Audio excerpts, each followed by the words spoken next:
Hello, everybody. How you doing? I see y'all in the chat. Hello, everybody in the chat. I am Dr. Alicia with Coaching with Dr. Alicia, and I am so happy to introduce my guest here. His name is Johnathane Gaffney, and the title of our conversation today is The Key to a Quality Life.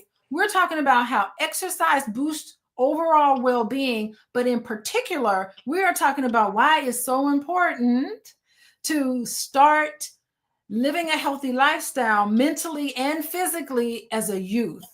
And if we instill some of these qualities in young people, when they grow up, they will have a nice mix of ability to be able to take their physical health seriously. And studies are showing that kids who compete at an early age grow up to be amazing adults who feel good and confident about themselves, as well as knowledge about how to take care of their bodies. However, there's a balance to it. And so today I'm going to have Johnathane Gaffney, and y'all follow him on Instagram at Coach the Mental. He's also on TikTok and Facebook, but Instagram is what I have up here. You know, you can follow him, and he is here today to help us have a conversation about youth sports, mental health, the positives and the negatives. It's a double-edged sword having a child in youth sport like myself. And Johnathane, welcome, and tell everybody a little bit about yourself. Absolutely, Dr. Alicia. I'm so excited to be here and be introduced to your audience. I am Johnathane Gaffney, go by Coach Mental Health. I am a Fort Worth native. My people are from Eastwood, Texas, and Fort Worth, Texas. So I tell people I'm country hood. So I mean that being funny, but I truly believe that showing up as my best self and showing up authentically who I am. I might say some things that you agree with, some things that you say, well, I don't know about that. But I do speak from my own perspective and experience. So I have over 20 years in coaching and teaching. I've also done some things in school administration, public services. And so our company that we started in 2021 really gears itself toward helping athletes, families, all of those individuals in the circle of that athlete's world understand the importance of holistic wellness, not just physical wellness, but their mental wellness, their physical wellness, and even if I can open up this conversation, spiritual wellness as well. And so we talk in all of those different terms to be able to support the whole circle of support to that athlete and to those individuals that are in that athlete's life. Oh, thank you so much for introducing yourself. That is so great. You're country hood, but I'm like hood because I'm from Gary, Indiana, Okay. and that's the hood too. Okay. So I'm around my people then. You're around your people. Good. You just had a little warmer climate down there. Oh, it's hot. I wouldn't call it warm. It's hot down here. And I mean, it's so interesting you bring this whole thing up because when I was in high school back in the 90s, we had a team, the Gary, Indiana Roosevelt Panthers, who won state. Wow. And in that year, we were the poorest school in the state. Wow. That was up against the richest school in the state. Wow. For a state title, and we won. And it was like Gary won, and it really changed the whole entire ESPN did a spotlight on us. It was like almost, and simultaneously, while we won state in Indiana, we were the murder capital of America. Wow. Simultaneously. So it's so funny. The team at the time were like, we bad boys. They used to call themselves the bad boys. Yeah. And it was like a term of endearment. And it talked about, again, the double-edged sword, the highest murder rate. But at the same time, we had this awesome basketball team. And so it was really beautiful just to be able to witness that, how youth sports did so much for the state of Indiana, and for Gary, Indiana in particular. 20 years of coaching and teaching. That is really amazing. How awesome is it in 2021, starting your own business, to really look at the athlete as a holistic person? I really, really enjoy that. Can you dial down a little more about what that means? Absolutely. So if I could go back to, and this will bring it full circle. Okay. Um, you had mentioned something about Gary, Indiana, and the identity of the individuals that were on that court, and then that bled into the town, and that also expanded into the state. And so there's a sports psychology piece of sports. There's a sports sociology piece of sports, and then there's a sports psychology of sports. And so when you're talking about those different areas of sports, you were able to be a part of that moment for those athletes, and you remember it like it was yesterday Yes. because you felt what they were going through in the moment. And I think that's the beauty of sports, is it gives you an opportunity to gain perspective. It gives you an opportunity to relate. It gives you an opportunity to celebrate, so much to the fact that you hear they say, to the victor goes the spoils, and then to those who experience that defeat, it's almost like they're deflated with the athlete when something doesn't go the way that they wanted to. And I say that because oftentimes athletes gain their whole identity on what happens on that court or on that field or in that competition. And so what I started to see as an athletic coach is our athletes were starting to almost simultaneously say, I'm not a person who plays sports. I am a basketball player. I am a football player. I am a dancer. I am. And yes, you want them to take ownership of that. But what happens when they're no longer able to do that because of injury, or are no longer able to do that because of whatever circumstances? Their bodies just no longer is allowing them to do that. It creates this cognitive dissonance where you're like, oh my gosh, I thought this is who I was. This is my identity. And I can't sit in this identity anymore. So what do I do with myself? So often what I've seen in my experience is when kids go through that transition, when players go through that transition, they are no longer able to be able to say, these are skills that I have. They say, this is who I am. And not being able to separate that causes them to act out in ways that aren't healthy for themselves.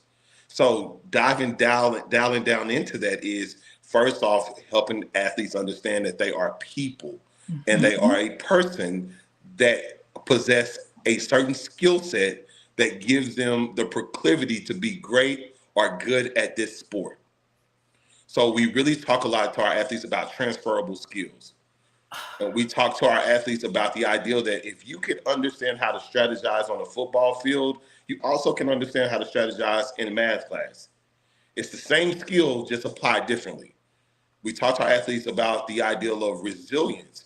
If you understand what it takes to run after run after run after run after run, then you understand the ideal that it takes to problem solve and work through that problem and work through that problem and work through that problem. It's going to take resilience. So we focus a lot of our attention on teaching our athletes transferable skills so that they can then use that in an applied way, such as in a job or a career.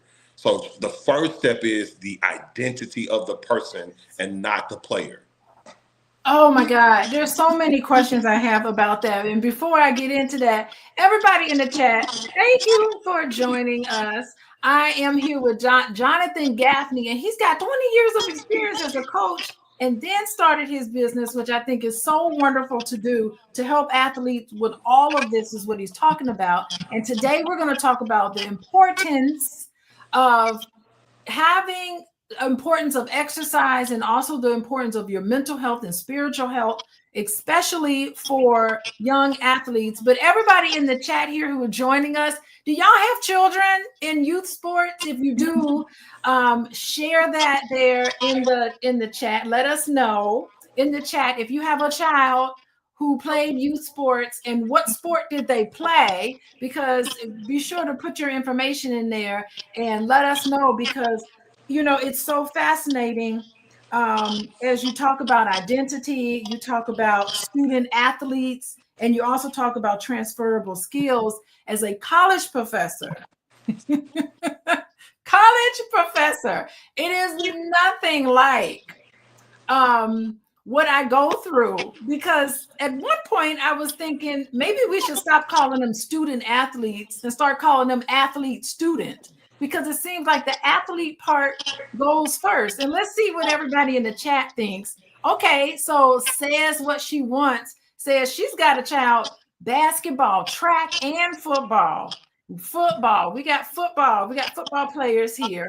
And I think it's so fascinating because so many on college campuses, they get that scholarship because that's how they get through college. And as a college professor, I'm thinking, I teach a professional program. I teach in a social work program. You have to do an internship. And our baseball players, they never could do internships because they always had to cram everything into fall semester, because spring semester was all about baseball and we couldn't touch them during baseball season. And it's really kind of difficult. Our football players, we couldn't do anything with them fall semester, nothing. Spring semester, maybe you can squeeze a little bit in spring semester, but it was just always a workaround into trying to train them to become social work practitioners.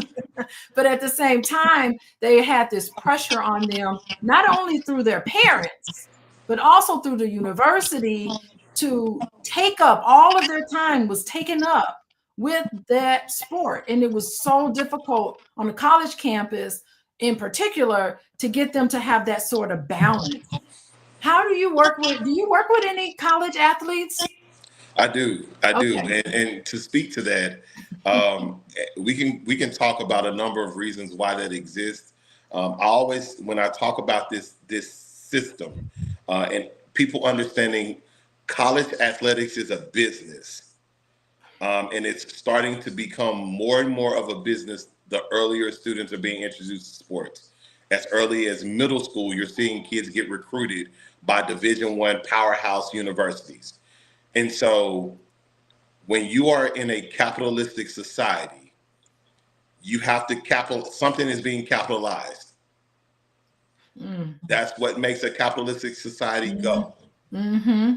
So with that said, there are hidden curriculum, there are hidden messages, there are hidden agendas that happen in that type of setting and environment. And so these student athletes are the prize. They are the bell cow. They are the thing that is driving revenue and sales up. That's where you get this ideal of NIL money, where it's name, image, and likeness. Is because for a long time, college athletes were not being compensated for the value they were adding to the university, financial value. And so the trade-off is we will use your skill, we will capitalize on your name, we'll sell a lot of jerseys, we'll sell a lot of tickets, and in the process of that, you get a degree. Well, like you said, Dr. Alicia, that degree means absolutely nothing if that person doesn't know what they're doing when they leave that university. I can imagine getting a degree in mathematics as a college athlete, because how many times did I get an opportunity to apply that skill? And so that said, it's a systematic problem. It's a systematic change that needs to happen. When I talk to the athletes that I work with at the collegiate level, I try my best to help reinforce to them to remember who they are. Yes. And that's a foundational piece that they need before they get to college. Because if they don't remember who they are, they're going to lose themselves in all of the lights. When I played athlete, when I was an athlete myself, my coach used to call it a circus. You are in a circus. You are on the floor, and all around you are the lights, the spectators, the animals that you have to deal with, all of the different things that you can associate that symbolize a circus. And what you have to tell that student is, you can step on that tarp, you can step on that mat, you can step on that gym floor and perform. But when that thing is over with, you have to understand to keep the main thing the main thing. Oh, I really need your help with that. I'm gonna ask you for some advice because I'll talk about it later. But before I do that, I just want to welcome everybody. We're talking about student athletes. We're talking about the great part about physical health and mental health and the toughness it takes to be able to practice, to get that discipline. You got to be disciplined in order to be a really wonderful athlete. And so I think it's a wonderful job, but you have to make sure, from what our guest here, Johnathane Gaffney, is saying, you got to make sure that they're not revolving their identity around this sport, because they're more than that particular sport. But before I do that, there are three things I want to tell you. First of all, I am a licensed therapist and I am a coach, but not a coach like what Johnathane was for 20 years. I'm a coach. I'm a couples coach. And you can contact me at Coaching with Dr. Alicia. The second thing I want to tell you is that you can follow me on Instagram, Coaching with Dr. Alicia. And thirdly, to get information on when I go live and when I have these great conversations, especially for Mental Health Monday and on Sundays, Johnathane, I am talking about healthy relationships on Sunday nights. So I do that. And then on Tuesdays, I'm on Fly Nubian Queen. And so I'm the therapist, the resident therapist on Fly Nubian Queen on Tuesday. But to find out when I go live with people such as yourself, Johnathane, text the word love, LOVE, to 87948. Yes. All right, everybody. Let me get to my question now. I got a question. Let me tell you, I'm a parent of a student athlete. Let me just tell you, I have 3 children. My first child, his name is Quincy. He is 6'8". Don't even play basketball. What was I thinking? He loved volleyball, actually. Volleyball was his favorite sport, but when he went to high school, he got into a kind of like boarding school, and they didn't have volleyball. But he did not like basketball. Everybody thought he should like basketball, but he doesn't, because he's a tall Black man, and everyone assumes he's a basketball player and all of that. So he kind of was like, didn't do sports. My second child, my daughter, who's 17, she's graduating from high school. She was in track. She was in soccer. Amazing player. She did not want to do it anymore. She was like, I do not want to be a student athlete. I do not care about this sport. So I just said, okay, fine. Don't do it. But my baby, my youngest one, she's a dancer. She's a competitive dancer. And I finally got one child of mine who really is holding on to some sort of sport. And I'm going to tell you, in the dance world, I think I was talking to you about it before, it is so competitive. She's got to audition for everything. She just auditioned for the dance team. There's 80 girls auditioning for 25 spots. And she made it on the team, but she's cried for 3 days because they make cuts every day. And it's so hard for these coaches. And I like to support the coaches, I like all of this, but it is so hard. What advice would you give to me as a parent? This weekend coming up, she's got a dance competition. The weekend after that, a dance competition. It ain't no joke. Cutthroat. Yeah, I understand. What do you have? What advice do you have for parents? Yes. How can we help our children gain some balance? Because she's crying. Yes. So I think that first starts with perspective. Okay. And helping them understand why they are doing what they're doing.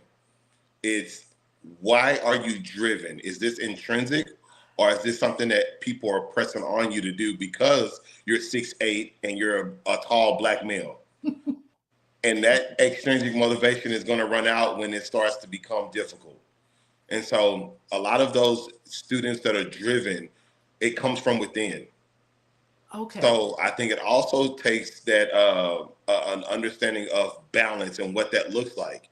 So if you're not sleeping, if you're not eating properly, if you're not doing all of those things to help your body be prepared for that competition, then yes, it's going to show itself at the worst moments. I used to hear this statement, and forgive me if this sounds uh, um, too forward, but piss poor preparation promotes piss poor performance. Ooh, And so, piss. Wait, hold on. Slow down. Piss poor preparation means piss poor performance. so that statement is this ideal that you have to prepare yourself for competition at all times. Yes. Emmett Smith said that all men are created equal, just some work harder in off season. And some Yeah. people don't have an off season because it's not an off switch.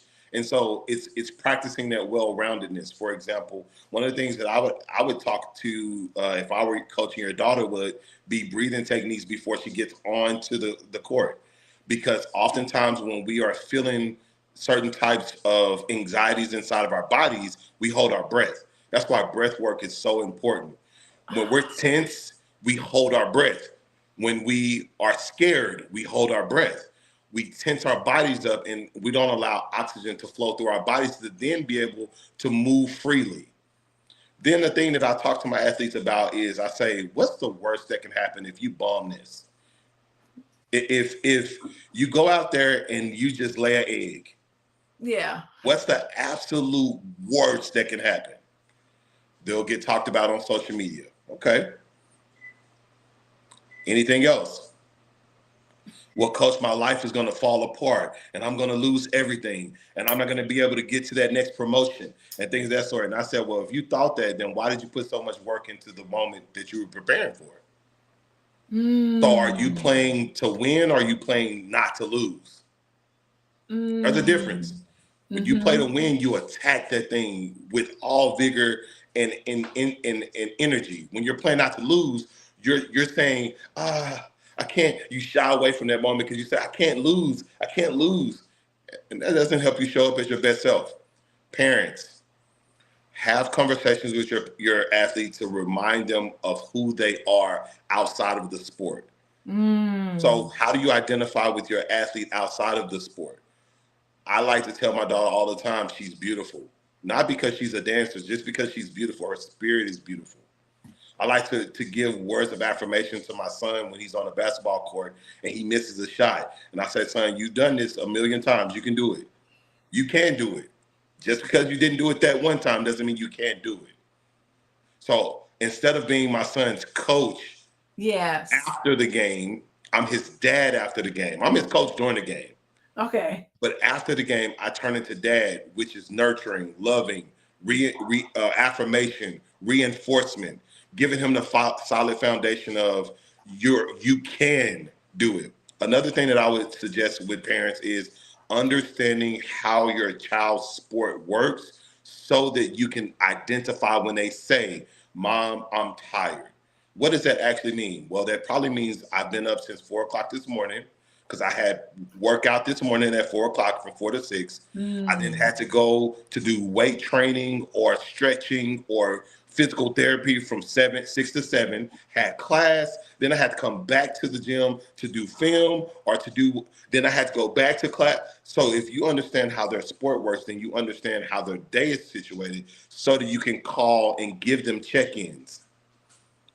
So when Mm. one of my athletes who went away to Timbuktu, Arizona, I don't even remember the name of the city, but he played for a Division 3 team because he didn't get recruited by a Division 2 or Division 1. So he went there, and he said he was feeling lonely. I Oh. said, son, tell me, how is your day working?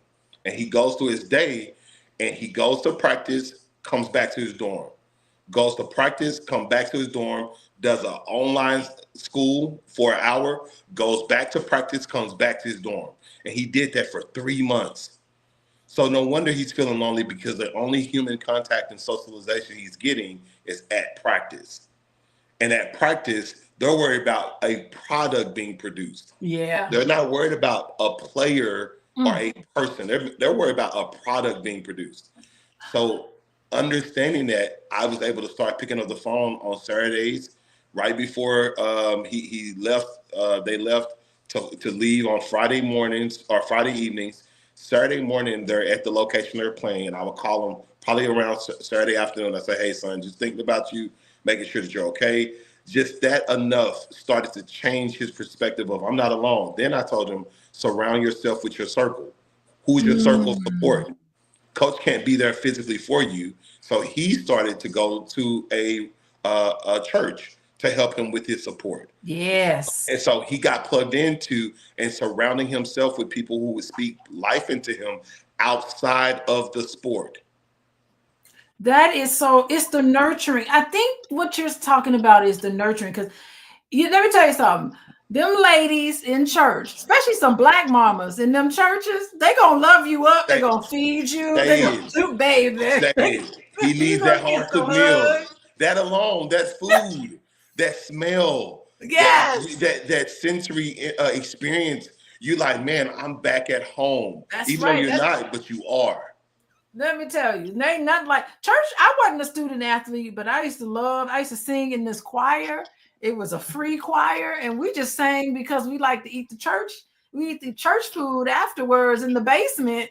That was some really good, made us feel good because we're at a PWI, all white school, and we go to this black church in Bloomington, Indiana. Ain't many there, and they just loved us to death.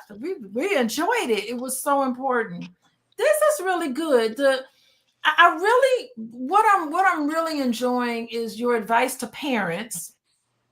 No matter how they do, whether they win or whether they lose, you still give them unconditional love. You still give them encouragement.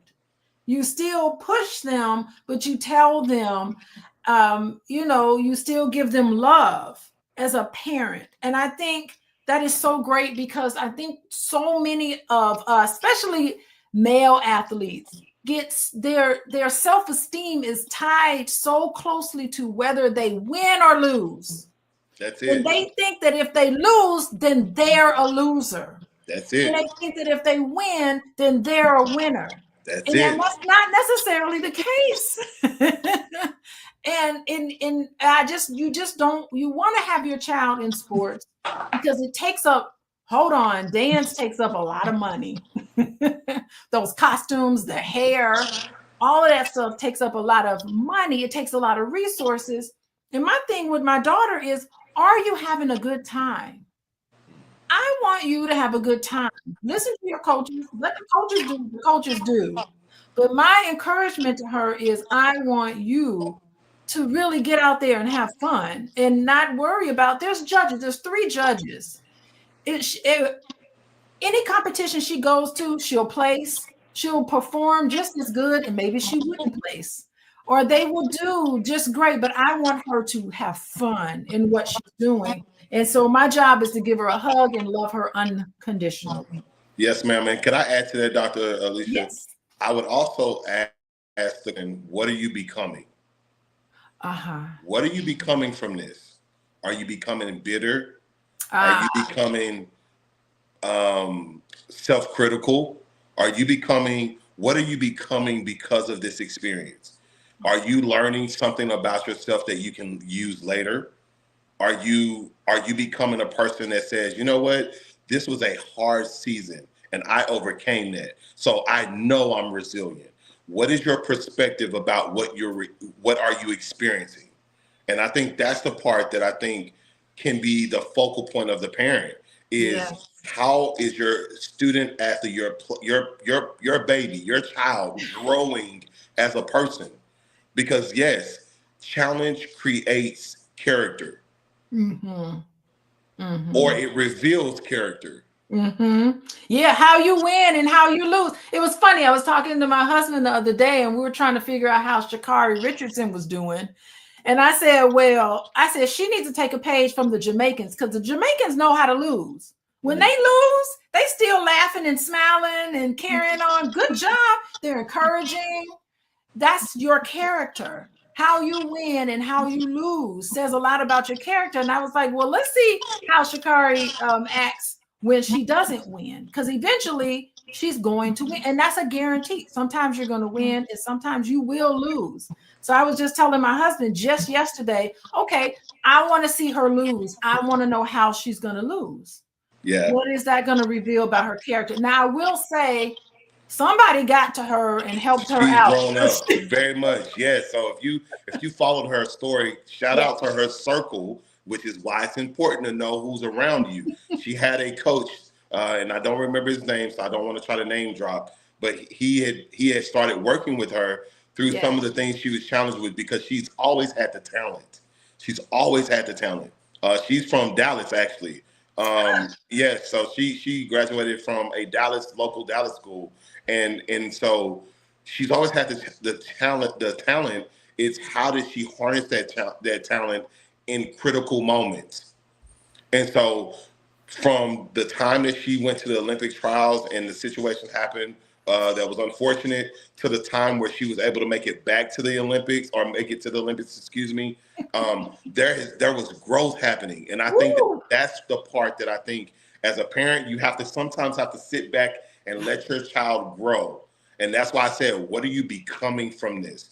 And that's hard sometimes. It's the same thing that when your child, you say, don't touch that stove, don't touch that stove, don't touch that stove. And they go to reach for that stove. You say, in this moment, I have to let them learn a hard lesson.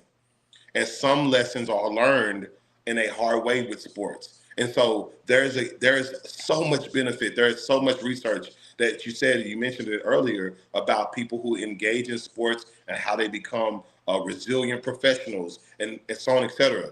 But it's with the right circle of support that is guiding them through how to see this season of challenge as an opportunity for growth. Oh, that is so wonderful. I really, I would have to say, I've been fortunate enough with my daughter in competitive dance, and she also dances at her high school. She's had some really amazing coaches. And I don't know what it is. I don't know, but they really have a system in place to get rid of some of the bad coaches, I suppose.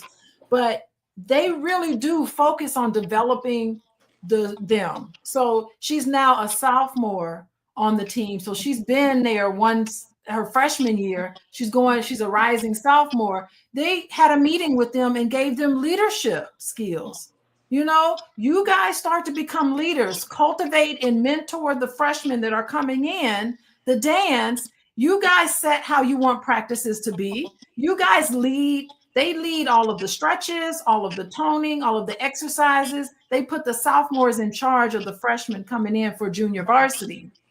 And that part is what I was like really proud of, that they are cultivating and really leaning on the sophomores now to help the freshmen along. And they're giving them tips. They're saying, listen, if you see a bunch of freshman girls on the dance team just hovering around, you stand in the middle of them because it gets catty. Did you mention you had a daughter who does dance? I did. She's also a sophomore lieutenant for her dance team. So I totally get it. I just did a seminar with their girls a couple months ago about the ideal of toxic leadership. Woo! Boy, that dance world can be vicious. It is, but I think it's girls. I think it's rooted in this. It's rooted in an identity crisis. I think that's what it's rooted in.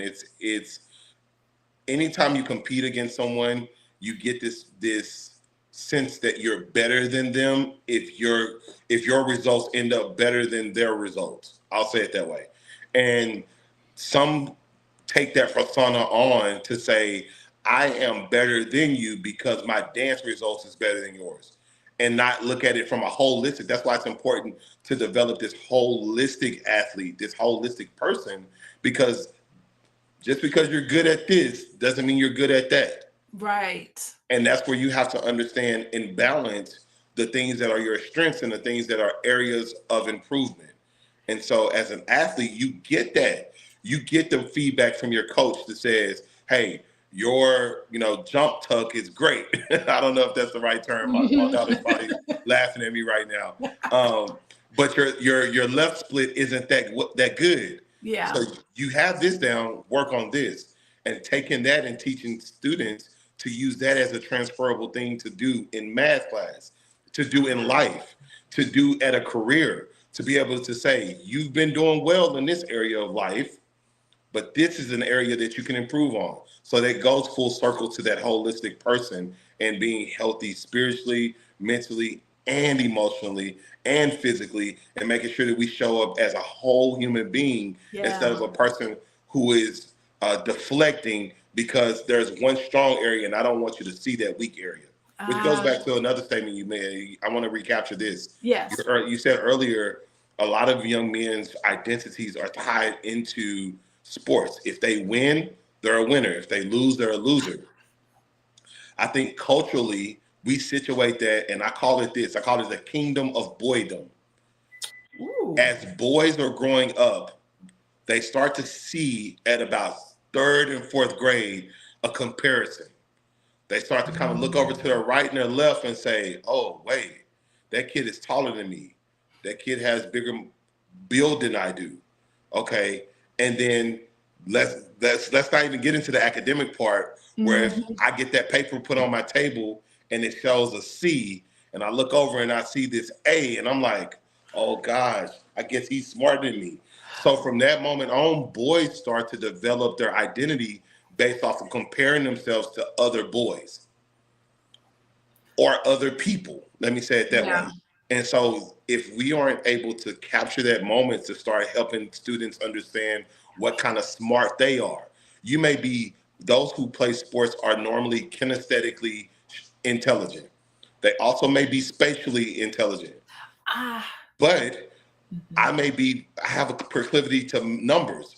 I may be logically, mathematically intelligent, and that helps me in the sport because I understand angles and I understand. So if I'm able to tap into that skill to say, this is a transferable skill you have an understanding and awareness of space. Use that same understanding Mm. and awareness in science class, Mm. in social Mhm. studies class when you're talking about mapping. Use that Mm. same understanding when you're talking about possibly pursuing a career in engineering, because that same logical brain that you have for numbers in sports, you can still use that for statistics. You can still use that for. So I think that's where you start to give power to athletes as people. Is starting to say, here's some things that I see you show up as that can be Yeah. beneficial in other areas. This transferable skills, I think, is so remarkable because being from Gary, Indiana, I graduated from a performing arts school. Awesome. And a lot of us, we didn't go into the arts. Many of us did, but a lot of us didn't. But it was something about getting up on the stage, being able to perform. I mean, I think about that when I'm in front of an audience of students or when I'm doing a talk at a convention or I'm doing talks. I'm thinking, wow, the skills I learned at Emerson performing arts school, I'm using it right now because let me tell you something, to get in front of my high school and to perform among a bunch of teenagers who don't care about you, they will talk about you really bad. If you can make it through that, this everything else pales in comparison. you And know that's a growth. That uncomfortable season yes. allows you to grow. So as parents, we can't shy away from that when our child is saying, I'm being challenged. Yeah. No, that's an opportunity for them to grow. What you Yeah. don't want to do is allow that challenge to become harm. Yeah, and it's interesting because the high school I went to was very nurtured, was competitive. It was competitive, but it was nurturing. Yeah. And it just felt good because here we are playing classical music at the best. And here we are, some hood. We from the hood. We from Gary, Yeah. Indiana, the hood. Our clothes don't look good. My hair is all fried up in the sky, all stuck to my hair, big You old got to show a glasses. picture. You got to show a picture. I'm just I kidding. gotta show you a picture. It wasn't cute. I'm I kidding. was I'm that cute kidding. in high So school. can I ask this question, Dr. Alicia? Yeah. What were those things you said your environment was nurturing? I think this is Yes. an important conversation for parents. What were the Yes. things as a student that you experienced that said, I felt like they were nurturing me? Ah, I gotta think about that because um there was you know what it was? It was a sense of belonging. Mm, You really felt like the teachers really loved us. I really felt loved by the teachers. I felt the principal loved us, and it permeated throughout. We had a sense of pride about being at Emerson. We even had a script. And you would say your name. I am a student at Emerson Performing Arts School. My major is such and such. Like, they gave you just a sense of pride in who and what you are, no matter where you come from. But they made everything very competitive because you had to get up there and perform in front of everybody, and you didn't want to. Let me tell you, I would be up all night practicing because I didn't want to look stupid in front of everybody, because they'll be laughing at you. But it was the laughter wasn't mean. The laughter was like, oh, you really messed up, you better do better next time. It was like a realness. It wasn't fake. Everything was authentic. It was like, okay, you need to practice. Don't even get up. They were like, don't even get up there and do that again if you can't sing. They were talking to you, and it was honest. So, and if you did a great job, it was an honest applaud. So it really was something that I took with me, because leaving Gary and going to an all-white institution, culture shock. But I had to lean on the fact that I knew who I was going into it. I had a good sense, even though academically I had to catch up a little bit, but I felt good about myself. Yeah. And I think that's the part that I think I wanted to capture for parents, is when, in telling your story, you said that there was a sense of belonging. Yes. There was a sense of encouragement. There was a sense of realness. There was a sense of authentic celebration when you did things that demonstrated that your effort showed up in this moment. Yeah. It wasn't that you won or lost. It was your effort that said, man, you put a lot of effort into this. So we're going to applaud the fact that your demonstration of that effort, it's like that show what you know. When we talk to our students, and when I was an administrator, we would say, this test gives you an opportunity to show what you know. Yeah. And instead of putting it as if you fail this test, that means you're a failure. No. It's this is always an opportunity. When you step on that stage, honey, this is an opportunity for you to show the God-given talent. Forgive me if that's something that's offensive, but this is where this is the hat that's coming on now. This is the daddy hat. Okay.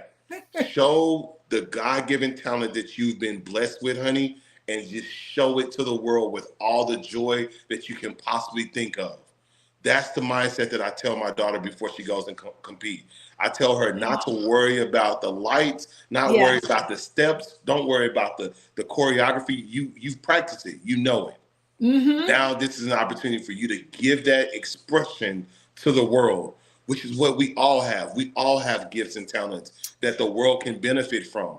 And those individuals who play sports, those doctors who go and do surgery, those piano players who give the most amazing type of choruses, those people who sing. I'm not a singer. So those people like my wife who are singers that can sing like an angel, that's an opportunity for them to show what they know, show the gift that is inside of you. And that takes the pressure off of that athlete, because it's like, I get to be me.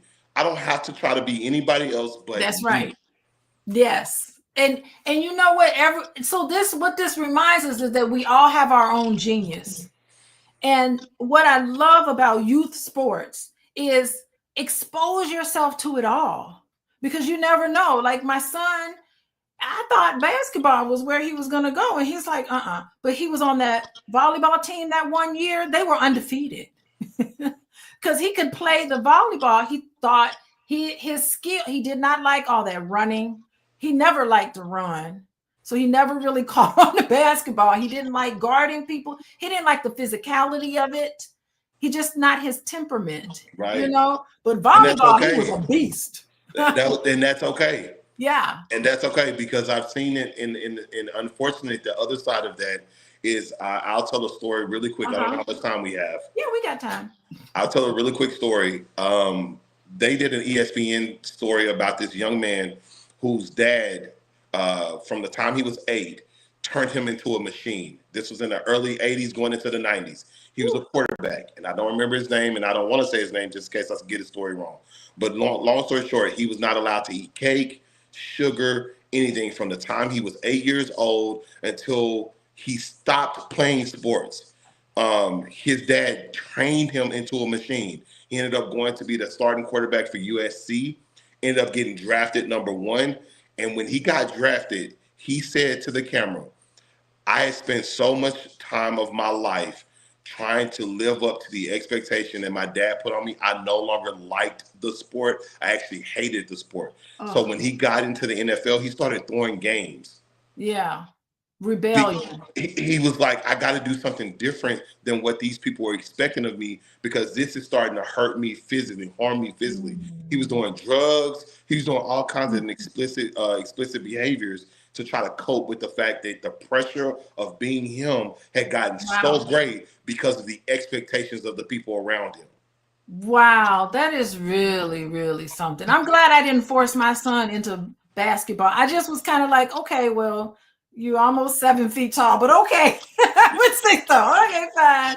Don't do it.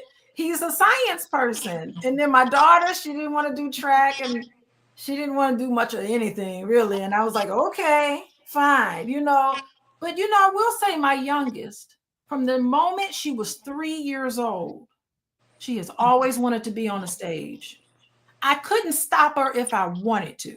That's beautiful. And that's the only reason why she's doing it, because I for sure can find something else to do with the thousands of dollars every month that I spend Yes. writing these checks. Not to Yes. mention the travel. I mean, hotel, and her nationals is going to be in Destin, Florida.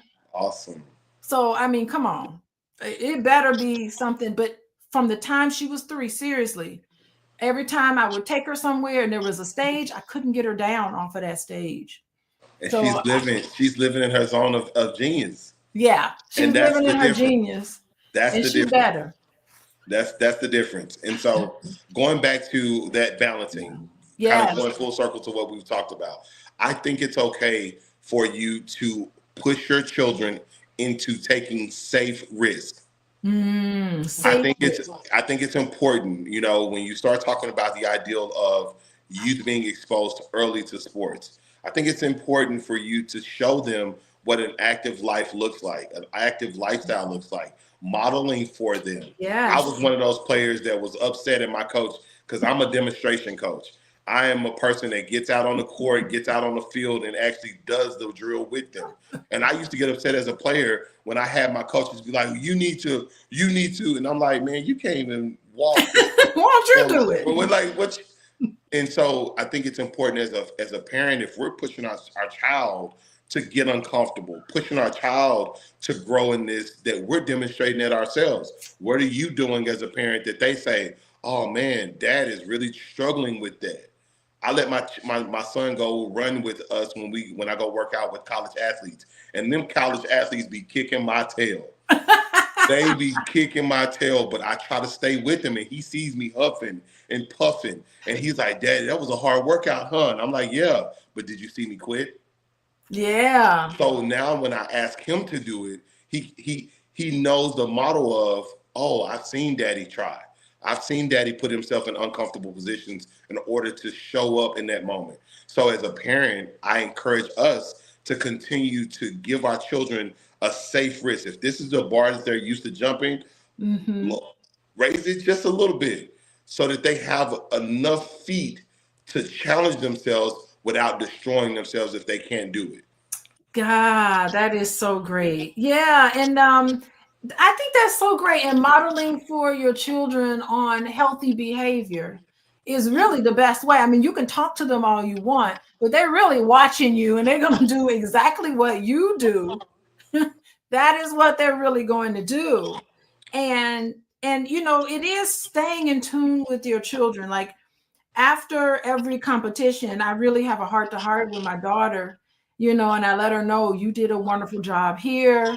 How did you feel about this? And, she makes fun of herself, which I like. She doesn't take herself too seriously anymore. And I say, you were really having a meltdown before you went on that stage. Is this something you want to do? And she was like, yes, I do. I'm like, so I don't know. It's something that I try to gauge where she is, because I don't want her to be crushed. I mean, she's the only Black girl. I mean, we live in an pretty much all white community now, and she's the only one. And I never know if these microaggressions and all of that. And I try to tell her, I know recently there was a video that went viral of a lady that got on stage and hugged everybody on the dance team except the little brown girl whose mom was white and dad was Black. She was a little biracial girl, multi-race girl. And the lady got up there and hugged everybody and never hugged the Black girl. And the lady had to apologize and it became an uproar. But, we had a conversation about that. Yes. How did that feel? What do you think? Do you think that was racial, or do you think it wasn't? And we talked about a lot of that microaggressions that could happen. But I'll tell you one thing, microaggressions or not, my daughter is like, say what they want to. It's stuff like that fuels her to want to do that. So and I think that spirit, yes, that spirit right there, what you just said, is what's going to help her through life, because those microaggressions aren't going to stop. Oh, please. Those microaggressions, that's where I've heard people say sports is a microcosm of society.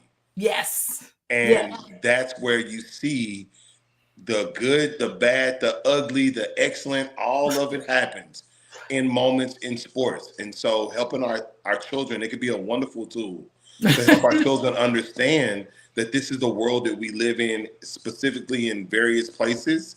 Some places more than others. And so I'm from Texas. And so there is a lot that goes on in sports in Texas. Oh, yes, it is. And I'll leave it there. But I think that teaches our children how to handle themselves in moments where they are in a situation that isn't for their benefit. They're in an environment that's not for their benefit. And it gives them an awareness that they may not have gotten if they weren't put into that situation. Again, safe risk. Again, there are police officers around. Again, all of those things are helping our students say, okay, I'm not completely in an environment that's unsafe, but I do feel possibly unsafe in this moment. So helping them understand the difference between safety and felt safety. Helping them understand the difference between someone who is genuinely telling you something for your benefit versus someone who's giving you criticisms to tear you down.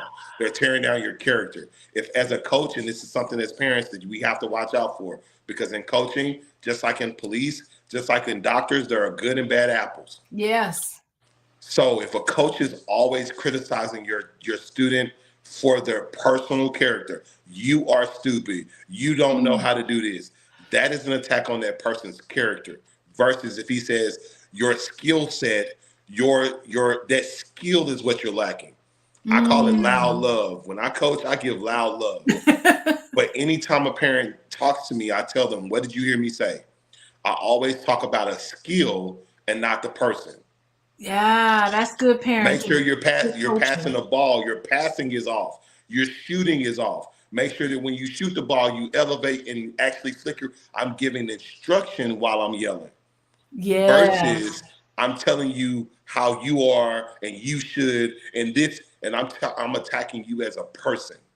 And if you see that as a parent, that's where you have to step in and say, no, we don't allow that. Because again, at the end of that, you have to go home with that person who has been berated, who's been torn down because they don't feel good about themselves. So you have to step in as a parent and say, no, we're not going to do that. That is really good. I love that you focus on what they're doing and not them as a person. And that's great. Like even with my daughter, she's a turner. She's good at turns, but she needs to work on her flexibility. She needs to, because dance is everything. Her face, she's got good face.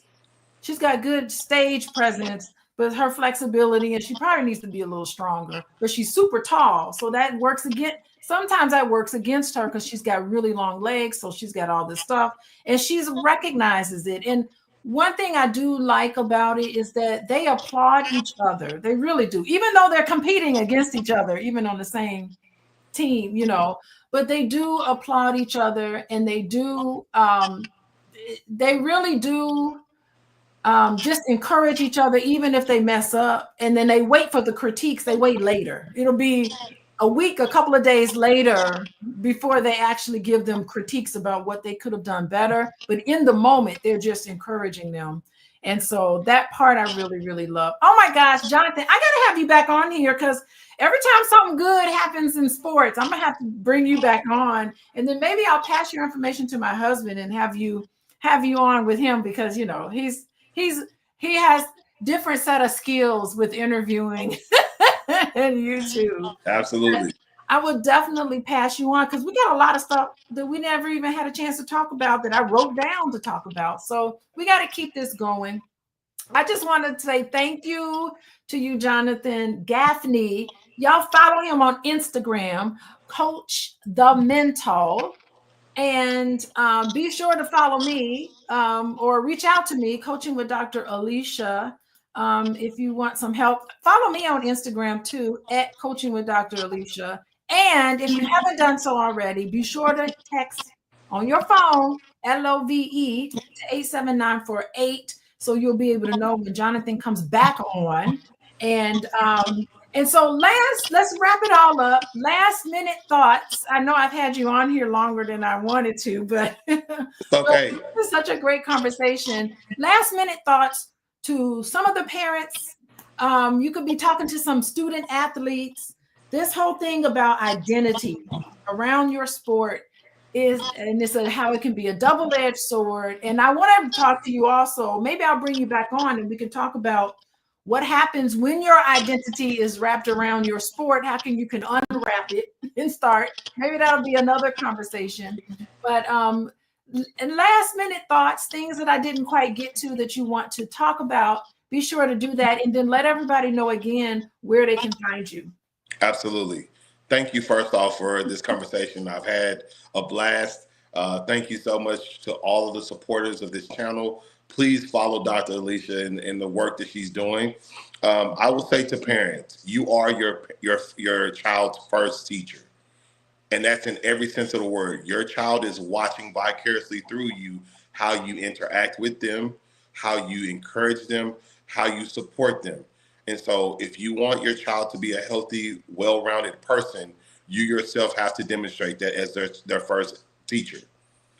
To the athletes, I would say, remember who you are. And if you don't know who you are, that's what life's journey is about, is discovering all the amazing gifts and talents that you have that you get to use in various ways. One of them may be in a sport, but you see often individuals who transfer from sports to film, from sports to acting, from sports to whatever that thing is, because they have used the skills that they've developed to then transfer them into other areas of life. So one day you're going to stop dribbling that ball competitively.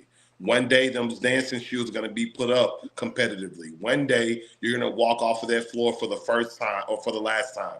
And when you do, you want to make sure that when you walk off that floor, you don't leave yourself on there, that you walk off with you leaving it and saying, I gave myself to this in this season. Now I'm going to take all the experiences that I've been able to gain from that and take that with me. And then lastly, to anyone who would like to follow me, I'm going to show our poster, because our poster gives us information. So if you don't mind me being, again, a little country hood. Oh, wait. Let me bring you into the spotlight. Yes, let me see. Here we go. There you go. You're in there solo. Y'all, look at that. So Coach this is our information. _. So there we go.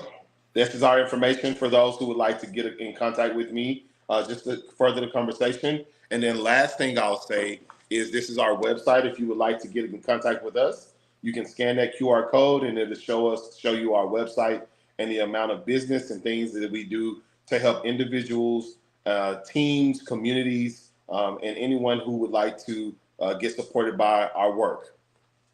Excellent. What a great idea. Okay, let me see. How can I okay, there we go. All right. I'm learning this Thank you, software. Dr. Alicia. You working with me. Thank you. Yeah, Thank you. I'm working with you, trying to get you blown up here. Yeah, I think this is so great. And I know anything that my husband, Dr. Boyce, talks about is the business side of it. So he's already talking to my daughter about what have you noticed about the business side of There we dancing? go. There we That's go. where people make the money because There we go. we're counting up. Okay, I know how much it costs for everybody to enter into this competition. Yes. Yeah. That's wonderful. Yeah, I think it's so great. And thank you so much. Yes, Vincent is telling you great advice. Appreciate it. Enroll your children in the Black Business School. Okay, Vincent. Yes, everybody knows about about best school for our Black children. I'd echo that. It is the best school for our Black. I guess I should be saying that too. Vincent is reminding me. There we go. That's what's up. So anyway, thank you so much, everybody. I got to go pick my student athlete up over at dance at 9:30. So she'll be mad at me if I'm late. So anyway, goodbye, everybody. Thank you for joining me.